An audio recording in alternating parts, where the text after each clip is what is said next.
This is 3 News Now, your daily update on everything Northeast Ohio with Stephanie Haney. Hello there, everyone. Welcome back to 3 News Now. I'm Stephanie Haney here on this Wednesday, August 31st. Thanks for being here for the top stories from WKYC.com and our WKYC app. Here on 3 News Now, we bring you the stories that matter most to you. These are the stories that you are clicking on, reading, and sharing from our website and from our app. And we start today with information out of Highland Middle School, where a middle school student is in custody after accusations that that student had threatened other students and shared graphic images.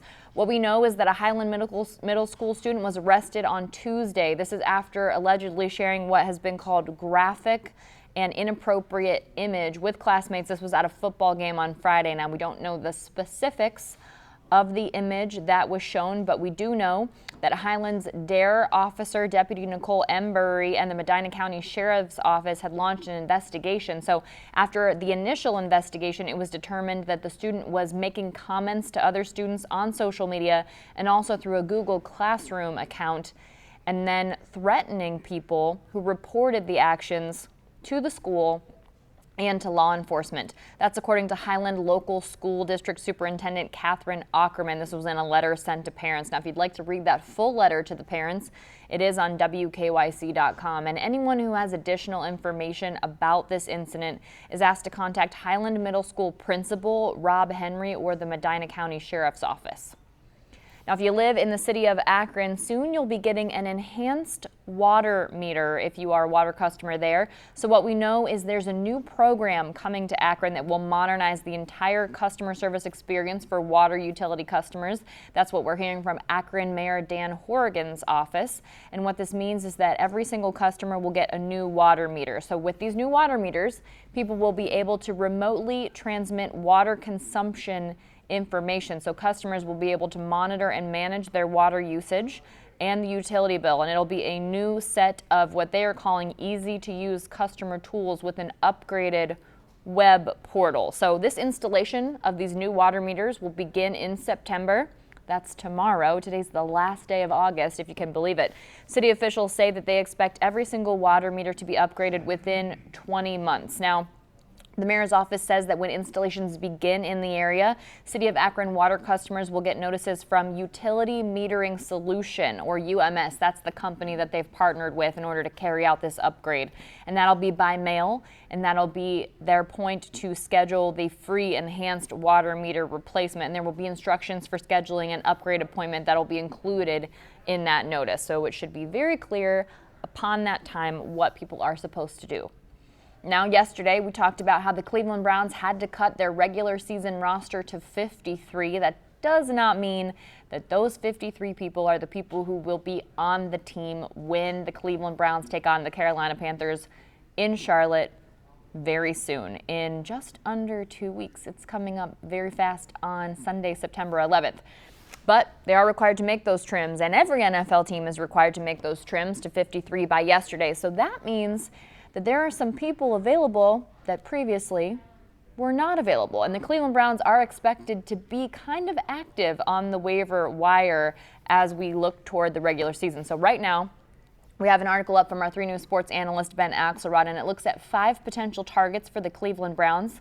Now, we know that the wide receiver position for the Browns kind of stands out as one of the top remaining needs for the team. So the Browns are entering the season without a proven player behind veteran Amari Cooper, who they acquired in the recent months. And so it wouldn't be surprised for them to take a look at some wide receivers. So here are just a few that the Browns might take a look at. Tyler Johnson. This was a surprise cut from the Tampa Bay Buccaneers. So he's been released. He was selected in the 5th round of the 2020 NFL Draft. He's 24 years old.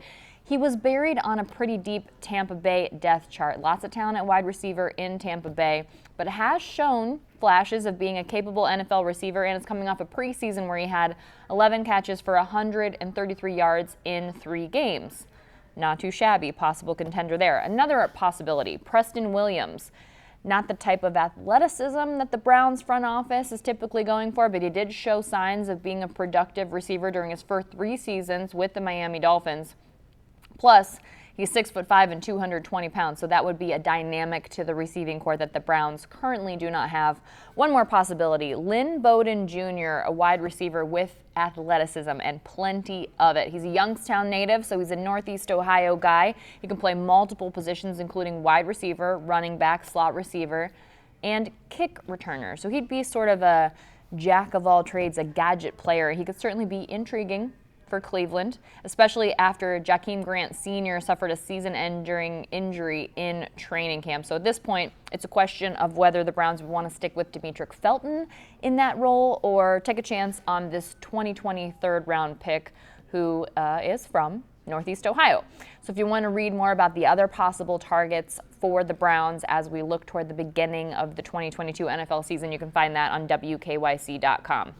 And if you're looking ahead to Labor Day weekend, the Cleveland Air Show will be back in town. That is September 3rd through the 5th, so that's Saturday, Sunday, and Monday. We've got the full schedule up on WKYC.com. So this is based at Burke Lakefront Airport right here near downtown Cleveland. And the air show runs from 9:30 in the morning to 4:30 in the afternoon. And we are very excited to say this year that the Blue Angels will be doing their first Cleveland demonstration with the new Super Hornets that they have been flying around. You know, this is an upgraded version of that FA-18 Hornet. Now it's the Super Hornet, so a little bit tweaked, and we'll get to see that here in the Cleveland area. Also, there's an F-15 Eagle flyby every single day.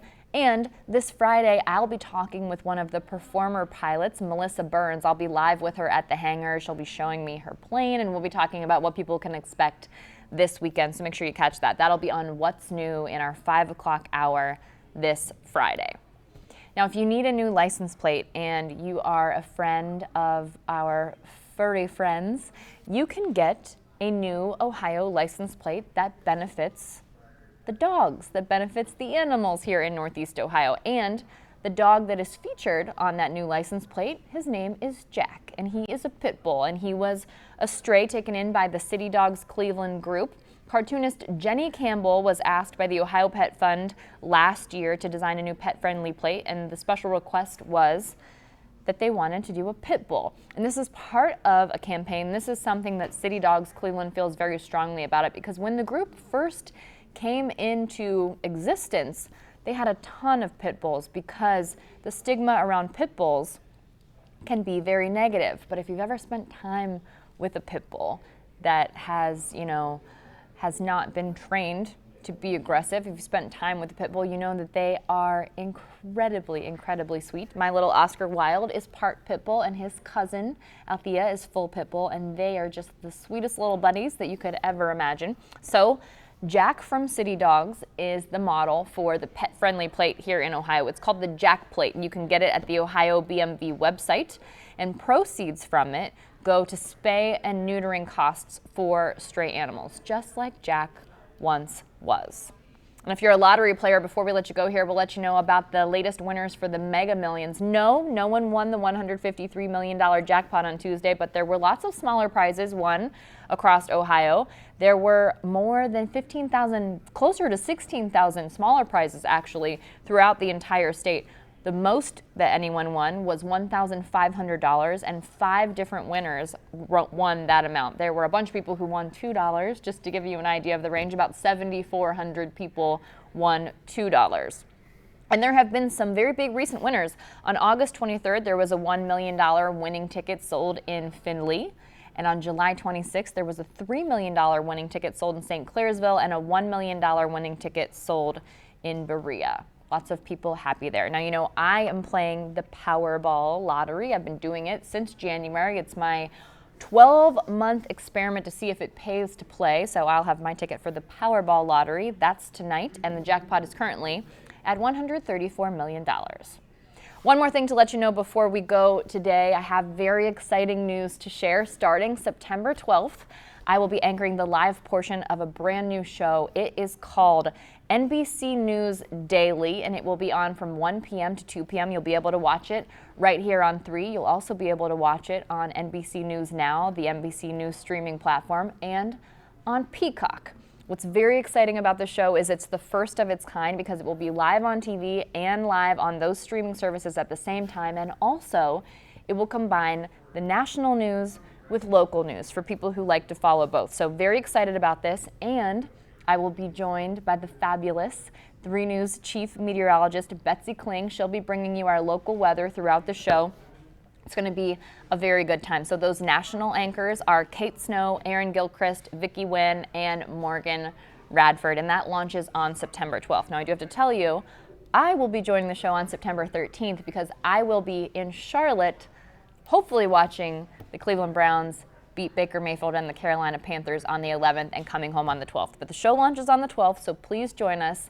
And I'll still be doing this, so you'll still get your 3 News Now from me. That'll be every weekday, Monday through Friday. That's on Instagram, on YouTube, on WKYC Plus, and all of those platforms. So if you haven't yet downloaded WKYC Plus, that's our streaming platform. Lots of very exciting things coming there as well in the coming months. You're going to want to do that. Right now you can get it on Roku and Fire Stick and Fire TV. It's coming very soon to Apple and Google as well. It's called WKYC Plus. Trust me, you will not be disappointed if you download it. There's no subscription. It's totally free. Would love to see you join us there. All right, that's it for your 3 News Now update today for Wednesday, August 31st, the last show of August 2022. I will see you back here tomorrow, next month, in September for more 3 News Now. Thanks for listening to 3 News Now with Stephanie Haney from WKYC Studios. Subscribe now so you never miss an update, and find more on everything you heard here on WKYC.com and in the WKYC app.